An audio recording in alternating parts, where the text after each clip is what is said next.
Ketika Kementerian Pertahanan baru-baru ini mengajukan anggaran sejumlah 124,995 billion dolar, kita bulatkan ya, 125 billion dolar atau mendekati angka 1.700 triliun, sebuah angka yang lumayan besar yang membuat otak saya yang kecil ini menjadi hang atau loading. Sebentar, ini anggaran untuk apa ya?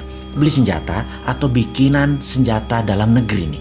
Grand Plan pertahanan negara arahnya bedil-bedilan atau model Tiongkok, menaklukkan negara lain tanpa bedil, pakai smart dan soft power, bukan hard power. Kita semua tahu hard power itu old mind, kuno, harus dikombinasi dengan soft dan smart power, model Tiongkok lah.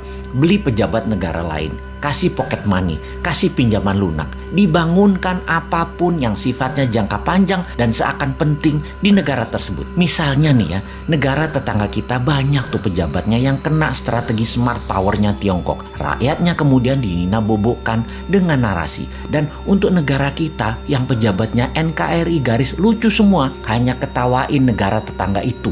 Seru ngelihatnya. Bener deh, kasihan anak cucu negara tetangga itu nantinya ketika tidak ada narasi yang bisa dibangun untuk bisa menahan kebenaran kelak.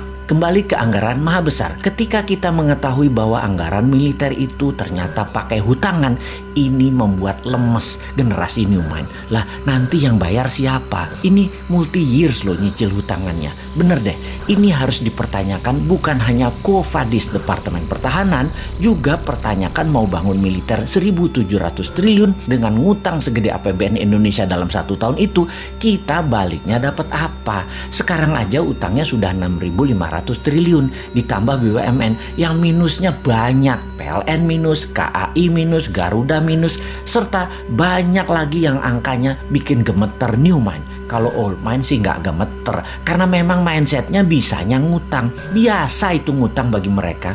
Oke, kita yang bodoh ini mau nanya, ini arah militer Indonesia mau kemana ya? Kita tanya, anggap semuanya buat beli alat utama sistem pertahanan, alutsista. Ini kita mau defense, mau bertahan atas serangan dari negara mana? Apa bentuk serangannya mereka emangnya? Sehingga beli penangkisnya apa? Oh oke, kita mungkin mau menyerang. Mau menyerang siapa? Wilayah mana yang mau diserang? Yang mau ditaklukkan? Papua Nugini, Pasifik Selatan, Australia, atau Malaysia, atau kemana? Tiongkok mungkin kita mau taklukkan. Pakai apa penaklukannya? Apa yang didapat dari serangan keluar tersebut? Misalnya mau menaklukkan Tiongkok, kita mau ambil hartanya Tiongkok, mau ambil cewek Tiongkok, atau mau ambil Malaysia supaya kontrol Selat Malaka 100%. Mau kemana kira-kira bos?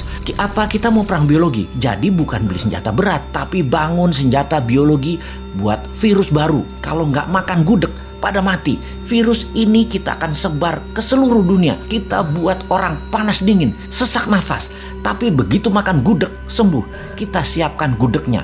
Agen-agen di seluruh dunia, negaranya kita kendalikan. BPOM di negara lain kita mainkan agar gudeg lulus BPOM mereka. Dan makanan lain yang mirip-mirip gudeg gak dapat izin BPOM di negara lain tersebut. Kemudian kita sebar lagi virus lainnya lagi, yang obat penangkalnya rawon. Kemudian virus yang obat penangkalnya empek-empek, nasi padang, dan lain sebagainya. Nah, kalau perangnya begini saya dukung dah. Atau kita beli HARPS. Kita ubah cuaca, kita bikin Papua ada salju agar Indonesia ada 4 musim. Di Indonesia bagian timur, di Maluku, Nusa Tenggara, Papua ada salju. Bayangkan di Maluku dan Nusa Tenggara ada salju, ada pantai. Keren abis. Di Papua akan ada ski resort, banyak. Kayak di Swiss, gila nih Indonesia kerennya. Sementara di Indonesia bagian barat dan tengah seperti biasa, hanya 2 musim. Lupa, ada musim pilkada sama pilpres ya, sama musim duren. Maaf nggak kehitung. Tapi ini tapi loh ya, saya ini yang bodoh ngaku pinter nan sontoloyo selalu curiga kalau ada anggaran multi years sampai jabatan selesai masih ada kewajiban yang ditanggung renteng. Maksudnya begini, di akhir masa jabatan presiden sebelum ini ada juga lembaga yang last minute kira-kira 2 tahunan terakhir masa jabatan beli alat-alat multi years sampai 10 tahun ke depan. Sehingga pejabat di presiden baru Pak Jokowi periode 1 departemen itu anggarannya hanya untuk membayari utangan dari kebijakan multi years pejabat sebelumnya. Bahkan sampai sekarang masih nyicil sehingga departemen itu kering sekarang. Ini ngebayang aja, kalau kita beli barang dari luar negeri, komisinya di luar negeri loh ya. Komisi selalu didapat dari penjual kan, dan jarang loh penjual nggak ngasih uang tali kasih, itu jarang. Jadi si pejabat periode lalu beli-beli dalam jumlah besar, komisinya di muka dong ya, gede banget dong komisinya karena dealsnya multi years. Lumayan, namanya juga udah akhir masa jabatan. Mulai paham kenapa si Sontoloyo ini berkerut kening urusan anggaran besar multi years yang ditanggung renteng sampai pejabat berikut-berikutnya. Ya, mudah-mudahan analisa si Bosman ini salah lagi, karena kayaknya amanah kok pejabatnya. Calon presiden kemudian kok, pasti maha suci.